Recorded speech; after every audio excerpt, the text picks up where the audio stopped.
அனைவருக்கும் வணக்கம். இன்னைக்கு செல்லி சமையலில் சுவையான பூண்டு கருவேப்பிலை குழம்பு வச்சு காட்ட போகிறேன். வாங்க எப்படி செய்கிறதுன்னு பார்க்கலாம். வெங்காயம், தக்காளி, பூண்டு எல்லாம் வதக்கிறதுக்கு தேவையான அளவுக்கு எண்ணெய் ஊற்றிக்கலாம். இப்போ எண்ணெய் நல்லா காஞ்சிருச்சு. ஒரு கைப்பிடி அளவுக்கு வெங்காயம் சேர்த்துக்கலாம் வதக்கிறதுக்கு. ஒரு கைப்பிடி அளவுக்கு பூண்டு, 2 தக்காளி. இப்போ எண்ணெய் காஞ்சிச்சுன்னா நம்ம அடுப்பு கம்மியாக வச்சுக்கலாம். ஏன்னா மண் சட்டியில் நான் வச்சுருக்கிறேன்.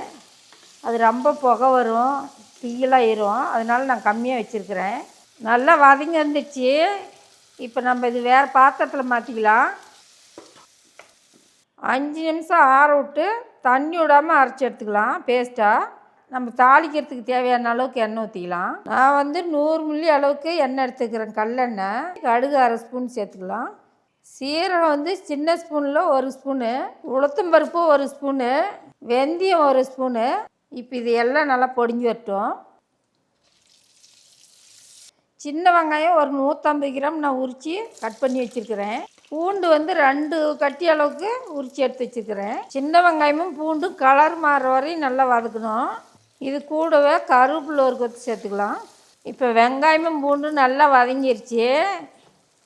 இப்போ மசாலா சேர்த்துக்கலாம். மஞ்சத்தூள் 1/2 ஸ்பூனு, மல்லித்தூள் 3 ஸ்பூனு, மிளகாத்தூள் 2 ஸ்பூனு. உங்களுக்கு காரம் எவ்வளோ தேவையோ அவ்வளோ அளவுக்கு சேர்த்துக்குங்க. அப்படியே அந்த எண்ணெயிலேயே வதக்கி விட்டுக்கலாம். அடுப்பு சிம்மில் வச்சுக்கோங்க. இப்போ நம்ம அரைச்சி வச்சோம் இல்லைங்களா, அந்த பேஸ்ட்டு சேர்த்துக்கலாம். இப்போ அடுப்பு அதிகம் பண்ணிக்கலாம். தேங்காய் நான் ஒரு 4-5 பத்து அளவுக்கு அரைச்சி எடுத்து வச்சுருக்கிறேன். அதையும் இது கூடயே சேர்த்துக்கலாம். உங்களுக்கு தேங்காய் தேவைன்னா சேர்த்துக்கலாம், இல்லைன்னாக்கா நம்ம அப்படியே கூட குழம்பு தாளித்து விட்டுக்கலாம். இப்போ கல்லுப்பு தேவையான அளவுக்கு சேர்த்துக்கலாம். கருவேப்பிலை நார்மலான வானலில் வறுத்து கொஞ்சம் நேரம் ஆட்டும்னே மிக்சி ஜாரில் போட்டு அரைச்சி எடுத்து வச்சுருக்கிறேன். இதில் ஒரு 2 ஸ்பூன் சேர்த்திக்கலாம். இதுக்கு எண்ணெய் சேர்த்தாது தான் வறுத்துருக்குறேன், நீங்கள் எண்ணெய் சேர்த்த வேண்டாம். இது எல்லாம் நல்லா வதங்கிருச்சு.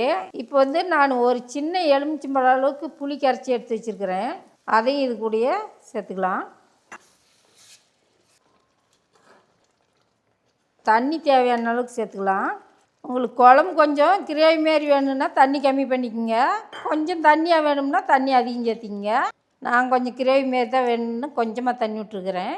2 கப் அளவுக்கு தான் தண்ணி விட்டுருக்குறேன். இப்போ ஒரு 5 நிமிஷம் கொதிக்கிட்டோம்.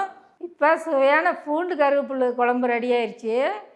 இந்த பூண்டு கருவேப்பிலை குழம்பு சாதத்துக்கு போட்டு சாப்பிட்டீங்க ரொம்ப நல்லாயிருக்கும். உங்கள் வீட்லேயும் செஞ்சு பாருங்கள், எப்படி இருக்குன்னு சொல்லுங்கள். நன்றி, வணக்கம்.